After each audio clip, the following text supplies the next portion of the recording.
Alright, welcome back to another episode of the Young Guides Podcast fly tying tutorial.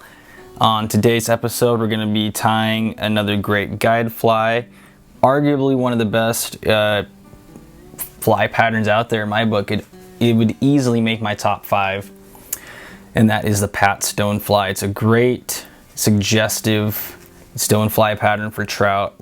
On the Yakima, you could catch a trout on this any time of year, 12 months out of the year, rain, shine, dead of summer, middle of winter, it doesn't matter. This is just going to be a great pattern for imitating a variety of stoneflies, crawdads, crane fly larva, pretty much whatever the fish wants it to be. So with that, let's go ahead and get started. I've got a size 8.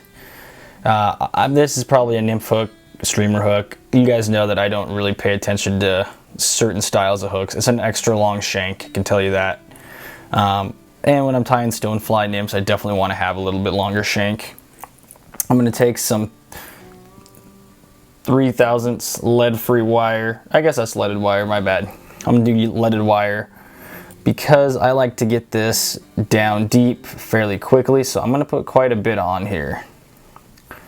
Above the whole length of the shank. Whoops.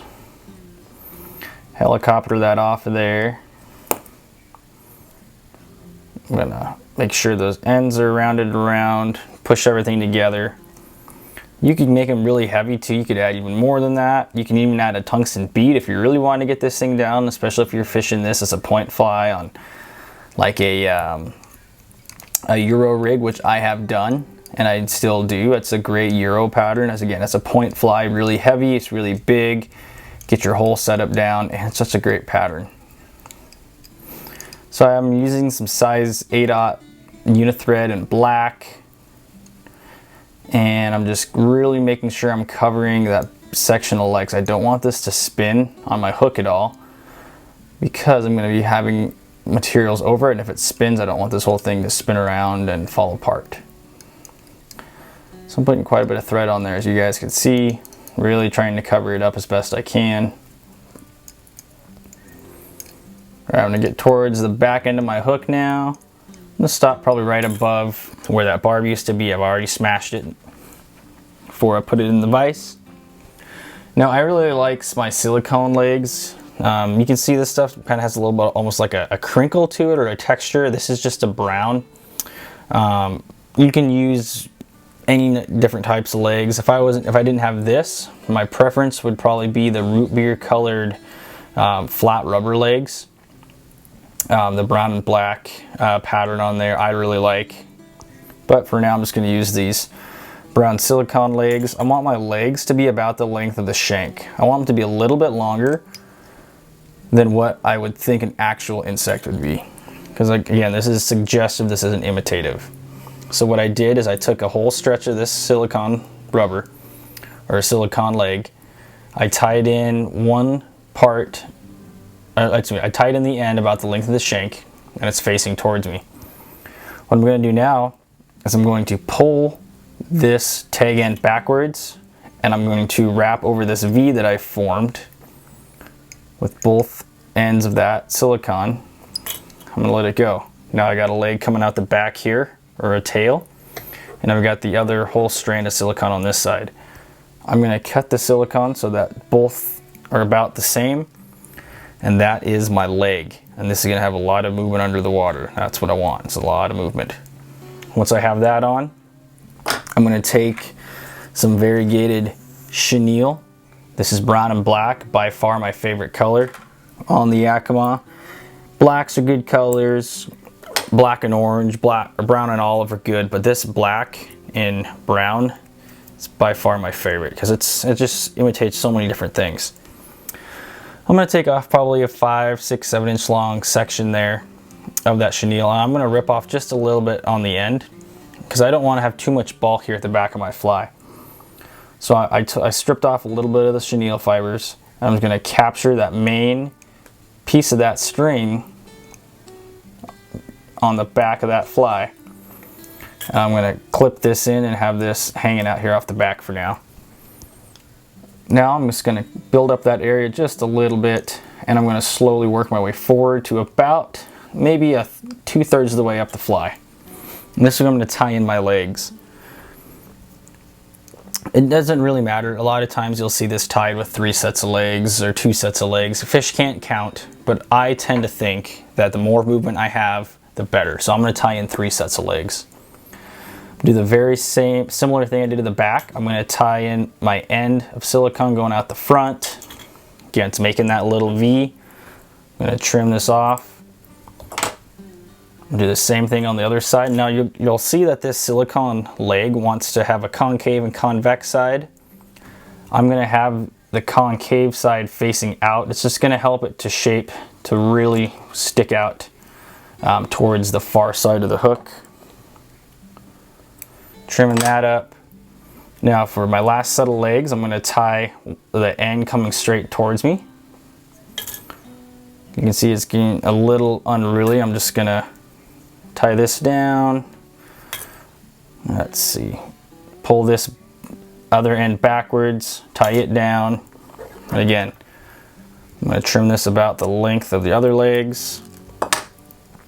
This middle leg doesn't want to work very well on this closest side to me.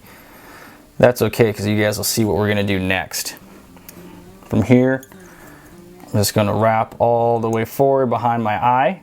And I'm going to put in my set of antenna. Again, the same way I put in the tail. Tie it in by the end.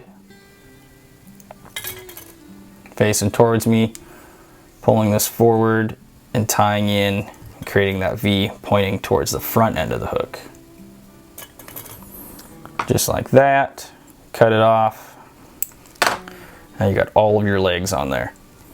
Now what I'm going to do is I'm going to take a few wraps on the front. I'm going to whip finish it because I'm going to be doing something that's a little bit different, and I don't want my whole fly to come unraveled. This is something I've learned over time, and I think I picked this up on a YouTube video somewhere. I'm going to want to wrap this chenille forward, but I don't want to get all messed up and not really spend a lot of time untangling it from all of these legs. So what I'm going to do is I'm going to take the front set of legs first, pull it forward, and I'm going to do 2 light wraps. And then I'm just going to let my bobbin hang to hold those wraps down. I'm going to take the second set of legs, pull them forward, and do 2 light wraps. Then I'm going to take that last set of legs, do the same thing. I'm going to pull them forward, do 2 or 3 light wraps. Now all my legs are pulled forward. I'm going to go ahead and take my chenille. Now you'll see on this one it's kind of been twisted up. I'm going to try to untwist it as best I can. And I'm going to just wrap this with touching wraps all the way forward. Make sure it covers up all that lead. Make sure it covers the hook shank. Now as I get to my first set of legs here, I'm going to go ahead and undo those 3 wraps that I did. And see that set of legs will come back. Now I'm going to take 2 more wraps over those. And then I'm going to undo my 2 thread wraps for the middle set of legs. Pull those back and do 2 wraps in front of that set. And then undo my last set of legs here on my thread. So you got kind of fold it over. I'm going to do 2 wraps in front of those, and then just wrapping back towards the front of the fly. And sometimes I have to invert the vise a little bit, because you don't want to have too much bulk up there, just because it's going to get in the way when you're trying to finish the fly. Go ahead and cut your chenille. Pull my legs, everything out of the way. Build up a little bit of a head there with your thread. After you build a little bit of a head, pull those legs apart here in a second. I'm going to go ahead and whip finish right behind that eye.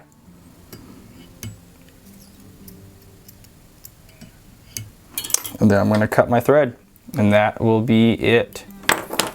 Spread these just a little bit, and that is your pat stone. Again, the legs don't look perfect, but I don't really care if it looks perfect. To me, it just has to look good to the fish.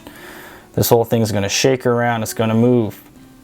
And again, it's more suggestive rather than imitative. And I've found that when I've tied and fished more fly patterns that look more like a stonefly to me or to the angler, it doesn't tend to fish as well as something that looks just like a piece of yarn with a bunch of legs coming off. Because again, those stoneflies, salmon flies, crawdads, crane fly larva, whatever it is, it's going to look a little bit different to the fish than it looks like to us. And I think having something that's about the right shape and about the right color and has a lot of movement. Again, all these legs are going to kick around in the water. I think that's going to be a lot better off for your success fishing, having all those sets of legs. So that's the Pat Stone. Again, this is probably about a size 8.